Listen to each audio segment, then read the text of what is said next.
Have you ever stopped to think if you are living life, or just surviving it? Perhaps this question has crossed your mind at some quieter moment of the day, while staring at the ceiling before bed, or gazing out the window in the middle of a random afternoon. And if the answer is, "I'm just surviving," you're not alone. The truth is, many people live on autopilot, following goals, routines, obligations, but with a strange feeling of emptiness, as if life were happening far away, somewhere we can never reach. Have you ever felt this? Stay with me until the end, because what you discover now may surprise you, and perhaps even set you free.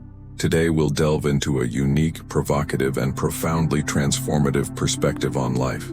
And the person guiding us on this journey is Alan Watts, one of the great thinkers of the 20th century, known for translating Eastern philosophical teachings into accessible, direct, and, at the same time, poetic words. His way of speaking about existence, time, the ego, and purpose has spanned generations. But don't worry, there's no complicated discourse or overly intellectual chatter here. What you'll hear is a real, almost intimate conversation about what we're doing here, and why it matters so much. Alan Watts believed that the way we approach life shapes absolutely everything. Our emotions, decisions, relationships, and even how we deal with failures and achievements. He said it's not about finding a single meaning to life, but rather about changing the way we see it. Not as a problem to be solved, but as a mystery to be experienced. Does that resonate with you? The truth is, we often get lost in the search for a grand purpose, a distant goal, a not yet that never arrives. And in the process, we forget to live in the now. Watts challenges us precisely on this point. Is life really a straight line? A ladder we must climb step by step to the top? Or could it be something completely different, lighter, more spontaneous, more danceable? And speaking of dance, this is one of the images he used most to explain life. Just imagine, no one dances to get to the end of the song. We dance because it's good to feel the rhythm, move our bodies, experience the moment. And maybe life is like that too. Maybe the meaning of life isn't in the destination, but in the movement. Does that resonate with you? Throughout this video, we'll explore 3 ways of looking at life according to Alan Watts. 3 perspectives that, if you allow them, can completely change the way you relate to your days, your choices, your fears, and even your dreams. And no, this isn't an empty promise of self-help. It's a sincere invitation to think differently, to breathe with more presence, to reconnect with something you may have forgotten, the simple pleasure of being alive. So if you've ever found yourself tired of the routine, if you feel like you're always chasing something that never arrives, or if motivation seems elusive lately, this video is for you. And it doesn't matter if you're new to philosophy or already familiar with some of Alan Watts's ideas. What we'll discuss here is designed to touch, provoke, deconstruct, and perhaps even shed light where today there's only doubt or weariness. Have you ever experienced this? That feeling that you're doing everything right but something's still missing? Well, yes. Sometimes what's missing isn't more effort. It's just a new way of looking at things. And that's exactly why the first view we're going to explore may seem at first glance very familiar, but it hides a subtle trap that almost everyone falls into. Let's start with Alan Watts's first way of seeing life. And perhaps you identify with it more than you think. It's the idea of life as a path that seems simple, even natural, right? From a young age, we learn that we're going from point A to point B. First you go to school, then high school, then college, job, family, retirement, and finally, perhaps, the long-awaited peace. It's as if we're all on a linear path, always looking ahead to what comes next. And without realizing it, we start living for the destination, not the journey.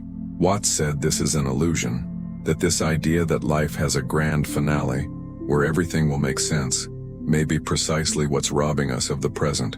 Because when we believe that the meaning of life lies in the future, we begin to treat the present as a mere stepping stone. And then, day after day, we push ourselves forward, always waiting for the right moment to truly live.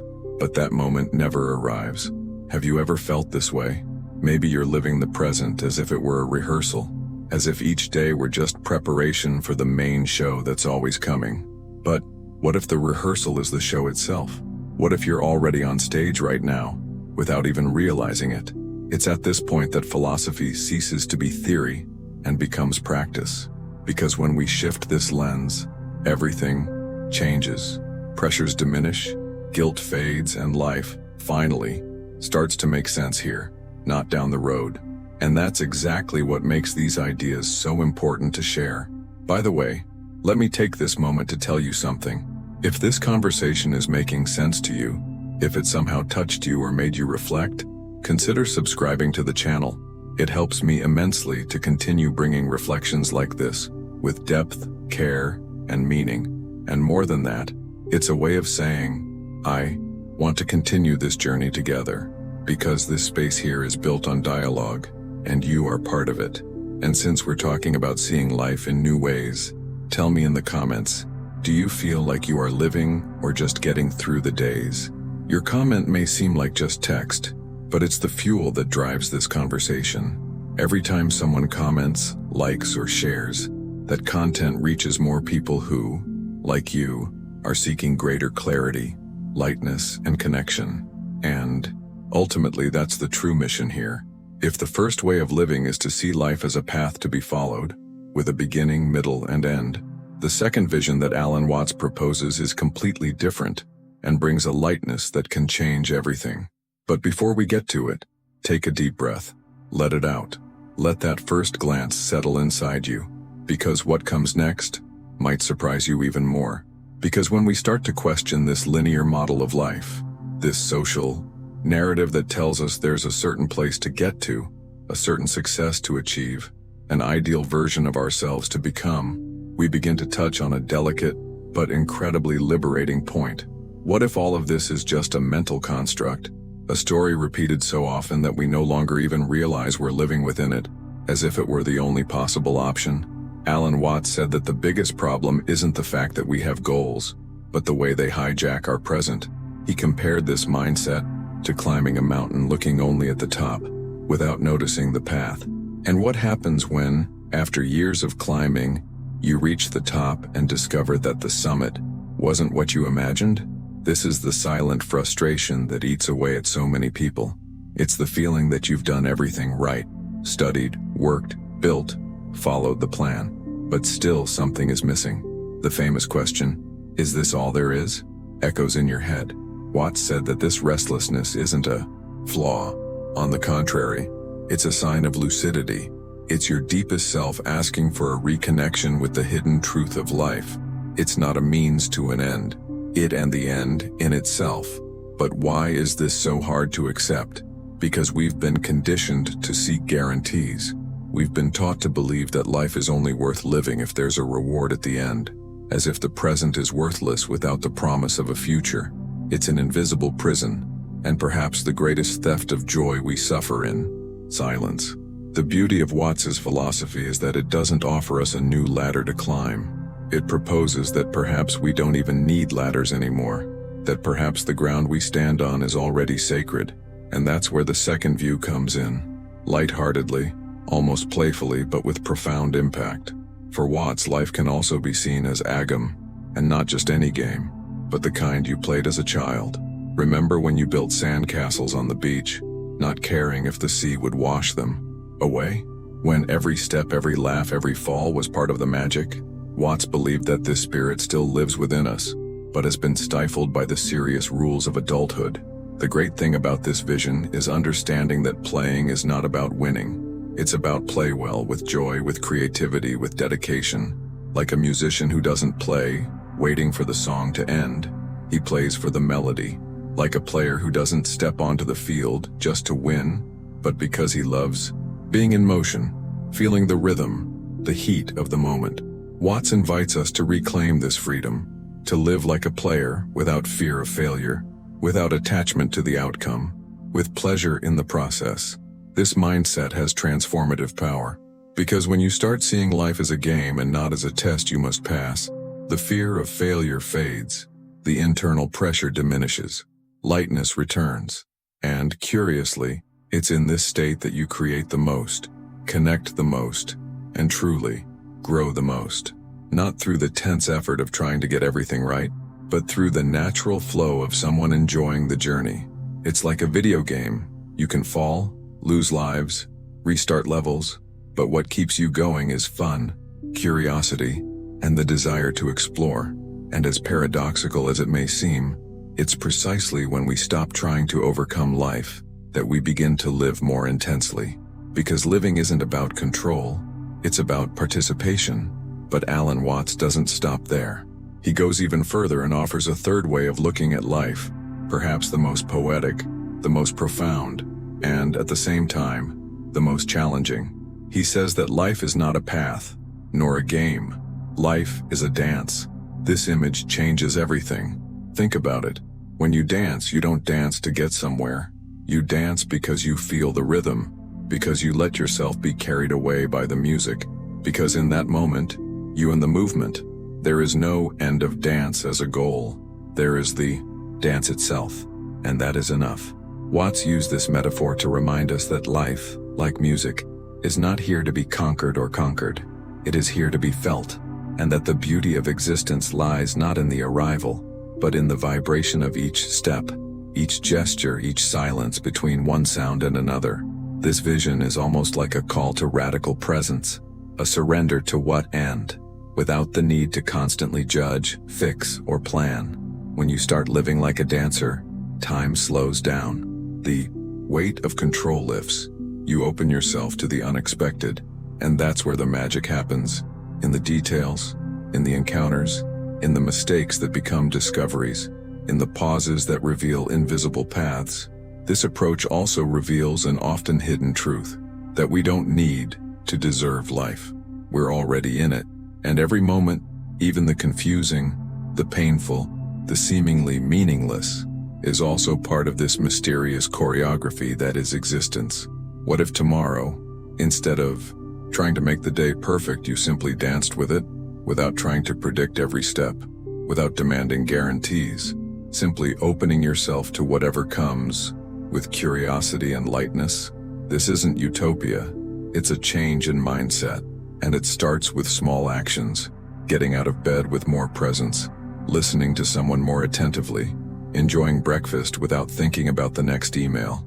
It's in this ordinary, everyday life that the dance happens, if we're willing to listen to the music of life playing, even if softly. Pause. Take a deep breath. How have you been seeing life lately? This question doesn't need a quick answer. It just needs a space within you, a place where you can listen to yourself without rushing, without judgment, because perhaps in this inner silence, you'll begin to realize that living isn't an obligation, it's a privilege. Life is not a race. It's not a problem to be solved. It's a mystery to be lived. Alan Watts reminds us of this with an almost disconcerting simplicity. He doesn't try to prove anything. He simply invites. And in that invitation, there's a freedom that can transform not only your day, but your relationship with existence itself. Because when we begin to free ourselves from these rigid ideas about what life should be, a new space emerges, and perhaps it's in this space that true motivation resides. But not the kind of motivation that depends on catchy videos or unattainable goals.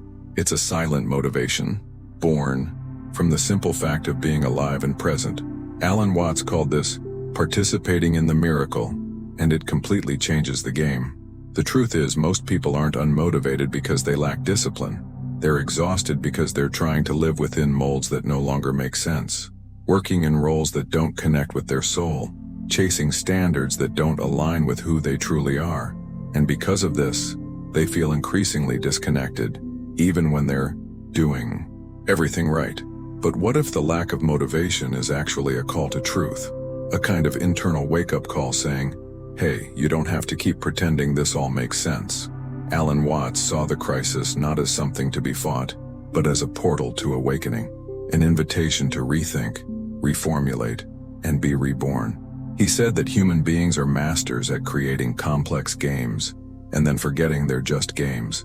We create social rules, goals, systems, statuses, and suddenly it all becomes too real, too serious, as if our value were locked in there. But if they're games, why can't we change the rules, or even choose a different game to play? This seemingly simple question has immense impact. because it gives us back our power. It reminds us that we are not characters trapped in a pre-written script. We are co-authors of our own experience. And that's not just nice to say. It's something practical, tangible, and something we can experience right now. When you begin to see life as a game or a dance and not as an infinite staircase, you regain something precious: lightness. And with lightness comes creativity, joy, the genuine pleasure of being in motion, without the constant need to justify yourself. This affects everything: your decisions, your relationships, your energy. Many people think they need to wait for a major event to happen to change. A New Year's Eve, a new job, a major crisis. But what if you don't have to wait? What if true transformation begins the very moment you change the way you see reality? This is a key point in Alan Watts's thinking. He believed that our relationship to life changes not when the world changes, but when our perception changes. The problem is not in life itself, but in the way we interpret, react to, and approach it. It's like a poorly conducted dance. Sometimes the pace is right, but the mind is stuck. The body wants to go, but the head is trying to control. The beauty of dance, and of life, is in surrendering to the rhythm, even without knowing what the next move will be. And ironically, it is in this surrender that confidence grows. Not the arrogant confidence of someone who knows everything, but the calm confidence of someone who allows themselves to flow with the mystery. And look, living this way doesn't mean abandoning responsibilities. Quite the opposite. It means living them with greater presence. It means being fully present in every yes and conscious in every no. It means stopping putting life off, waiting for the perfect moment, because maybe the perfect moment is now, disguised as an ordinary Monday. How many times have you thought that happiness came after some effort? When I achieve this, then yes. When everything is resolved, then yes. But what Watts shows us is that this then yes never arrives, because the mind that is always in the future is never satisfied, and the soul that lives only in expectations burns out. So he proposes a reverse approach. Instead of trying to force life to fit within your control, how about allowing yourself to be guided by it? How about opening yourself up to improvisation? How about making life a stage for discovery, rather than a performance arena? This isn't weakness. This is courage. The courage to be real, to slow down, to listen to what's alive inside you, even when it challenges everything you've been taught. Because the truth is, the most transformative path isn't the one that takes you furthest, but the one that brings you closest to yourself. Watts also spoke extensively about the illusion of separation, the idea that we are isolated, alone, disconnected from the whole. But if life is a dance, each of us is a step within a larger choreography. And understanding this changes our relationship with others, with time, with nature, with the universe. Maybe the big change isn't about doing more, achieving more, proving more. Maybe it's simply to remember who we are before all the roles, before all the titles, before all the demands, and live from that place. Life doesn't have to be a constant battle. It can be a space for expression, presence, and creation. It can be a fertile field where you plant with intention, but without haste, where you water with care, but without anxiety, where you trust the cycle, time, and the natural flow of things. The question then ceases to be, what do I have to do with my life? And becomes, who do I choose to be while it happens? And that changes everything. If you've made it this far, truly, thank you for walking this path with me. This conversation was more than a video. It was an exchange. And if something inside you moved, even subtly, then it was worth it.